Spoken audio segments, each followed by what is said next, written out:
Hello, नमस्कार friends. सरकारी रोजगार समाचार यूट्यूब चैनल पर आपका बहुत बहुत स्वागत है। मैं हूं आदित्य और हम शुरू करते हैं। आज एक नए टॉपिक के साथ आपके सामने पेश हुए हैं। और अब तक जिन्होंने भी हमारे चैनल को सब्सक्राइब नहीं किया, कृपया करके वो चैनल को सब्सक्राइब करें और लाइक बटन पे क्लिक करें, ताकि जो भी न्यूज हो और जो भी नया अपडेट आए तो उनको पहले मिल जाए और उससे वो लाभान्वित हो। तो हम आज बात करने वाले हैं कि पीएम मोदी ने बायोटेक स्टार्टअप एक्सपो, जो कि 9 और 10 तारीख को दिल्ली में हुई है 2022 में, उसके बारे में हम बात करेंगे कि ये क्या है और इसके क्या लाभ हैं और क्या क्या इसमें चेंजेज हुए हैं, या सरकार इसके क्या कैसे देख रही है। तो आइए हम शुरू करते हैं।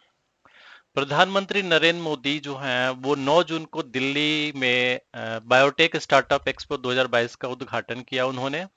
यह कार्यक्रम जैव प्रौद्योगिकी औद्योगिक अनुसंधान सहायता परिषद यानी कि BIRAC के 10 साल पूरे होने के उपलक्ष्य में आयोजित किया गया था। इसका उद्देश्य उद्यमियों, वैज्ञानिकों आदि तथा क्षेत्र के अन्य महत्वपूर्ण लोगों को जोड़ने के लिए एक सेतु के रूप में कार्य करना है।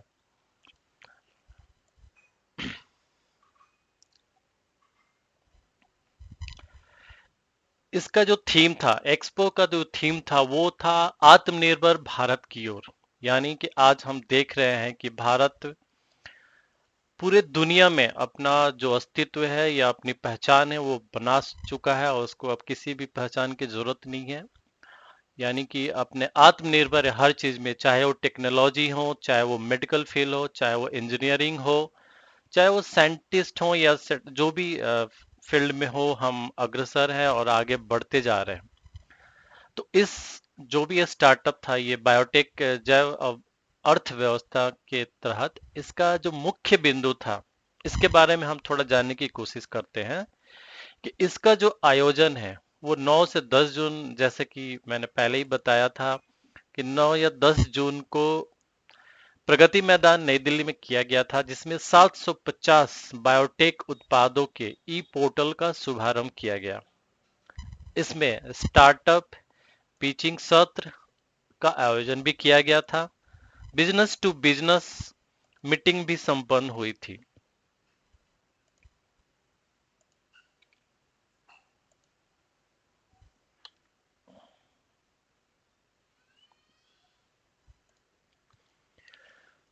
जिसमें महत्वपूर्ण और जरूरी बातों पर चर्चा की गई।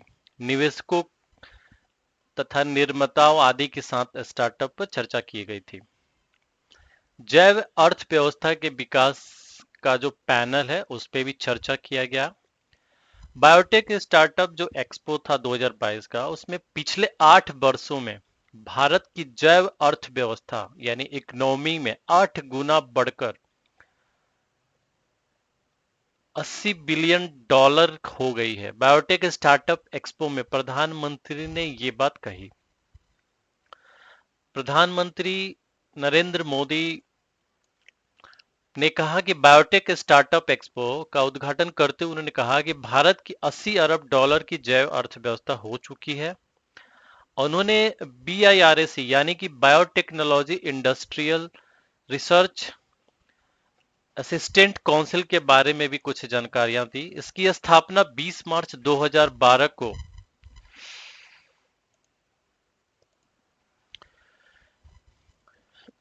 इसकी स्थापना 20 मार्च 2012 को जैव प्रौद्योगिकी विभाग DBT के द्वारा की गई थी। यह एक गैर लाभकारी सार्वजनिक क्षेत्र का उद्यम है। यह एक उभरते बायोटेक उद्यम को मजबूत और सशक्त बनाने हेतु एक उद्योग अकादमी इंटरफेस एजेंसी है। इसका मकसद बायोटेक क्षेत्र में उत्पादों, टेक्नोलॉजी के नवीनीकरण, अनुसंधान और विकास को बढ़ावा देना है। और यहाँ इसका मुख्य उद्देश्य में और है कि ये देखते हैं कि इसमें निवेशकों, उद्यमियों, वैज्ञानिकों, शोधकर्ताओं, उद्योग जगत के नेताओं, निर्माताओं के साथ साथ सरकारी अधिकारियों को जोड़ने का एक साझा मंच है, जो कि इस पे साथ में सारे लोग मिलके और इस पे काम कर सकेंगे।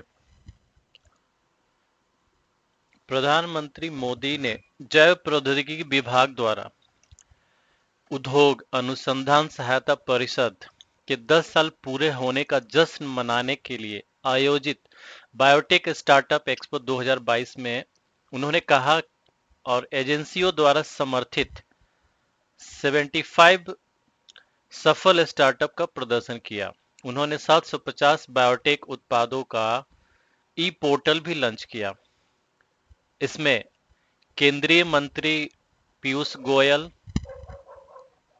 धर्मेंद्र प्रधान और जितेंद्र सिंह भी मौजूद थे। उद्घाटन समारोह में मौजूद थे और विज्ञान और प्रौद्योगिकी मंत्रालय के राज्य मंत्री देश में बायोटेक स्टार्टअप की संख्या 2014 में सिर्फ और सिर्फ 50 थी, जो कि आज बढ़कर 5,300 हो गई है। इसी तरह बायो इक्यूबेटरों की संख्या 6 से बढ़कर 76 हो गई है। उन्होंने कहा कि भारत की जैव अर्थव्यवस्था की कीमत 80 अरब डॉलर है, जो कि वैश्विक स्तर पर 12वें और हिंद प्रशांत क्षेत्र में तीसरे स्थान पे है। एक्सपो उद्यमियों, निवेशकों, उद्योग जगत के नेताओं, वैज्ञानिकों और शोधकर्ताओं, निर्माताओं और नियामकों और सरकारी अधिकारियों को जोड़ने के लिए एक मंच के रूप में कार्य करेगा। प्रधानमंत्री कार्यालय ने कहा है, एक्सपो में लगभग 300 स्टॉल लगाए गए थे, जो स्वास्थ्य, जीनोमिक्स, बायोफार्मा, कृषि, औद्योगिक, जैव प्रौद्योगिकी, अपशिष्ट से मूल्य, स्वच्छ ऊर्जा जैसे विभिन्न क्षेत्रों में जैव प्रौद्योगिकी के अनुप्रयोगों को प्रदर्शन करेंगे। प्रधानमंत्री नरेंद्र मोदी ने गुरुवार को कहा कि भारत की जैव अर्थव्यवस्था पिछले 8 वर्षों में 8 गुना बढ़ी है और देश बायोटेक वैश्विक परिस्थिति में शीर्ष 10 देशों की लीग में शामिल हो गया है और हम निरंतर अग्रसर बढ़ते जा रहे हैं। इस आयोजन में BIRAC द्वारा समर्थित 75 सफल स्टार्टअप के साथ बायोटेक स्टार्टअप एक्सपो, VIRSC द्वारा समर्थित 75 विशेष बायोटेक, 21 IIT विश्वविद्यालय, DPIIT द्वारा समर्थित 50 सफल स्टार्टअप, BIRSC द्वारा निर्मित बुनियादी ढांचा, हेल्प डेस्क और विभिन्न राष्ट्रीय और अंतर्राष्ट्रीय एक्सपोजर शामिल थे।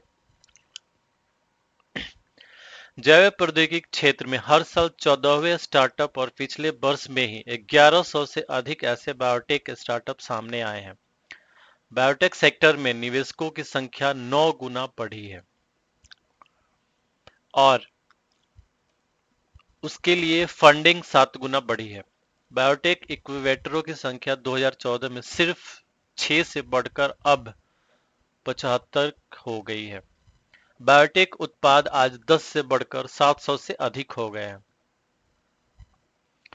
प्रधानमंत्री ने इस बात पर जोर दिया कि बायोटेक क्षेत्र में सबसे अधिक मांग स्वचालित संचालित क्षेत्रों में से एक है और वर्षों से भारत में ईज ऑफ लिविंग अभियानों ने बायोटेक क्षेत्र के लिए नई संभावनाएं खोली हैं।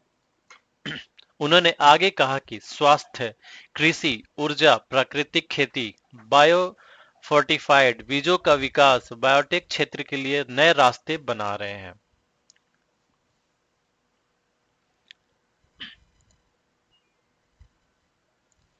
इसी क्रम में आगे बढ़ते हुए हम जानने की कोशिश करते हैं कि बायो इकोनॉमी यानी जैव अर्थव्यवस्था क्या है। संयुक्त राष्ट्र खाद्य और कृषि संगठन FAO ने के अनुसार जैव अर्थव्यवस्था सभी आर्थिक क्षेत्रों को सूचना, उत्पाद, प्रक्रिया और सेवाएं प्रदान करने के लिए संबंधित ज्ञान, विज्ञान, प्रौद्योगिकी और नवाचार सहित जैविक संसाधनों का उत्पादन, उपयोग और संरक्षण एक अस्थायी अर्थव्यवस्था की ओर बढ़ने के उद्देश्य से कर रहा है। जैव अर्थव्यवस्था सभी आर्थिक क्षेत्रों में और सेवाओं में के बारे में जानकारी प्रदान करने के लिए जैव संसाधनों का उपयोग, उत्पादन और संरक्षण जरूरी है। इन संसाधनों में जैविक से संबंधित ज्ञान, विज्ञान, प्रौद्योगिकी और नवाचार शामिल होंगे। भारत में जैव अर्थव्यवस्था का क्या महत्व है और क्या इम्पोर्टेंस है और वो उसको कैसे देखते हैं हम, इसके बारे में भी थोड़ा सा हम जानने की कोशिश करते हैं कि भारत इस वक्त कहाँ पे एग्जिस्ट करता है, उसका लेवल क्या है। 2020 में भारत की जैव अर्थव्यवस्था का मूल्य लगभग लगभग 70.2 बिलियन डॉलर था। यह 2019 की तुलना में 12.32% की ग्रोथ के साथ आगे आया हुआ है। 2019 में जैव अर्थव्यवस्था का मूल्य 62.5 बिलियन ही था, तो इसमें बहुत ही बढ़ोतरी हुई, लगभग 8% की। जैव अर्थव्यवस्था के उदाहरण के तौर पे अगर हम कुछ जानने की कोशिश करें तो खाद्य प्रणालियों जैव अर्थव्यवस्था में सबसे बड़े स्थान पर काबिज है। इन प्रणालियों में, जिसमें टिकाऊ कृषि, टिकाऊ मछली पकड़ने, वानिकी और जलीय कृषि, साथ ही साथ खाद्य और फीड निर्माण शामिल है। जैव आधारित उत्पाद और बायो एनर्जी जोड़े जाते हैं, जिसमें आपको कपड़ों के डिजाइन, इको डिजाइन से संबंधित अन्य उत्पाद शामिल होते हैं। बायोमास की तरह अक्षय ऊर्जा में से एक बायो एनर्जी ऊर्जा आपूर्ति की सुरक्षा में सुधार करती है। सर्कुलर बायो इकोनॉमी इसमें है कि इसका बढ़ावा कैसे दे। एक उपयुक्त जैव आर्थिक रणनीति के स्थानीय सरकारों, राष्ट्रीय सरकारों और सुपर नेशनल संगठनों को शामिल करते हुए यह कार्य योजना के विकास की आवश्यकता होती है। यानी यह सभी मिलके इस पे काम करते हैं और इसके बारे में जानने की कोशिश करते हैं। ऐसी योजना को बढ़ावा देने के लिए एक राजनीतिक ढांचे की जरूरत होती है जो बहुपक्षवाद को बढ़ावा देता है और संयुक्त प्रयासों को सक्षम बनाता है। हम नीचे दिए गए दिशा निर्देशों की समीक्षा करते हैं। जैसे आप देख सकते हैं, आप डायग्राम के माध्यम से आपको यहाँ पे बिल्कुल सब चीजें पता चल रही होगी कि कैसे हम इसमें इसमें पर्यावरण को भी बहुत ज्यादा बेनिफिट होने वाला है। इसका एजेंडा क्या है, यानी कि जो बायोटेक्नोलॉजी है, बायो इकोनॉमिक है, जैव अर्थव्यवस्था है, वो 2030 तक इसके एजेंडा क्या है, इसके बारे में भी हम थोड़ी सी जानने की कोशिश करते हैं। और इसका एग्जाम्पल या इसके बारे में जाने उससे पहले मैं आपको बताना चाहूंगा कि हमारा जो चैनल, हम वेबसाइट है www. सरकारी रोजगार समाचार, जो कि गूगल पे अगर आप सर्च करते हो तो वो तीसरे ना पेज पे आता है। तो वहां से भी जाके विभिन्न तरह के गवर्नमेंट जॉब के लिए, रोजगार के लिए, चाहे वो बैंक से रिलेटेड हो, चाहे वो रेलवे से रिलेटेड हो, यूपीएससी से रिलेटेड हो, डिफरेंट टाइप के स्टेट के एग्जाम्स हो, सेंट्रल एग्जाम हो, उसके बारे में जानकारी आपको अधिक से अधिक वहां मिल सकती है। जाए और वहां विजिट करे और जरूर उसको लाभान्वित हो उससे। तो अब हम आगे बढ़ते हैं कि 2030 एजेंडा में 2015 में संयुक्त राष्ट्र यूएन द्वारा अपनाया गया था। इसके तहत 17 विकास लक्ष्यों एसडीजी को शामिल किया गया था, जिसमें कि लक्ष्य था कि जैव अर्थव्यवस्था के अनुप्रयोग से सारे के सारे लोग लाभान्वित हो सके। जिसमें पहला नंबर पे आता है कि जैव अर्थव्यवस्था, यहाँ पे देखते हैं हाँ, जैव अर्थव्यवस्था बायो इकोनॉमी गरीबी के अंत का कारण बने, शून्य भूख हो, यानी जो भूख से मरने वालों की संख्या में कम हो, असमानताओं को कम करने की उपलब्धि को प्रभावित करती है या उससे उसको खत्म करती है। बायो इकोनॉमिक है स्वच्छ पेयजल, स्वच्छता, अस्थायी शहरों और समुदायों को जिम्मेवार बनाती हैं ताकि वो अपने लक्ष्यों को प्राप्त कर सके और मिलजुल के काम कर सके। जैव अर्थव्यवस्था स्वास्थ्य और कल्याण और जलवायु क्रिया को भी बढ़ावा देती है। जो पानी के नीचे के जीवन है और जो पानी के ऊपर, यानी जैसे जमीन पे जो जीवन है, स्थलीय पारिस्थितिक तंत्र के जीवन को भी लाभान्वित करती है। यानी समुद्र के पानी के अंदर रहने वाले और धरती पर रहने वाले दोनों तरह के जीवों पे ये काम करता है और उनको बोल सकते हैं एक तरह से सही प्रोटेक्शन हो या फिर उनको जीवन जीने की सहूलियत देता है। अब इसके लाभ क्या है। जैव अर्थव्यवस्था आज मानवता के सामने मौजूद मुख्य चुनौतियों का समाधान प्रदान करती है, जिसमें से लगभग सभी जलवायु परिवर्तन से जुड़ी हुई हैं। आज जैसे हम ग्लोबल वार्मिंग की समस्या से जूझ रहे हैं, पूरा विश्व जूझ रहा है, उसमें भी ये बहुत बड़ा योगदान होता है उसको रिड्यूस करने का और उसको कम करने का। खाद्य सुरक्षा सुनिश्चित करने के लिए हाइड्रिक तनाव को कम करता है, अतिदोहन से बचने के लिए प्राकृतिक संसाधनों का सतत प्रबंधन करता है, जीवाश्म ईंधन पर निर्भरता कम करता है और नवीनीकरण ऊर्जा को बढ़ावा देता है। जलवायु परिवर्तन को कम करने और उसके अनुकूल होने के उद्देश्यों से कार्यों का विकास करना होता है। हरित रोजगार सृजित करना है और उत्पादकता और प्रतिस्पर्धा को बनाए रखते हैं। जीएसजी उत्सर्जन कम करता है और सार्वजनिक स्वास्थ्य में सुधार करने का भी कार्य करता है।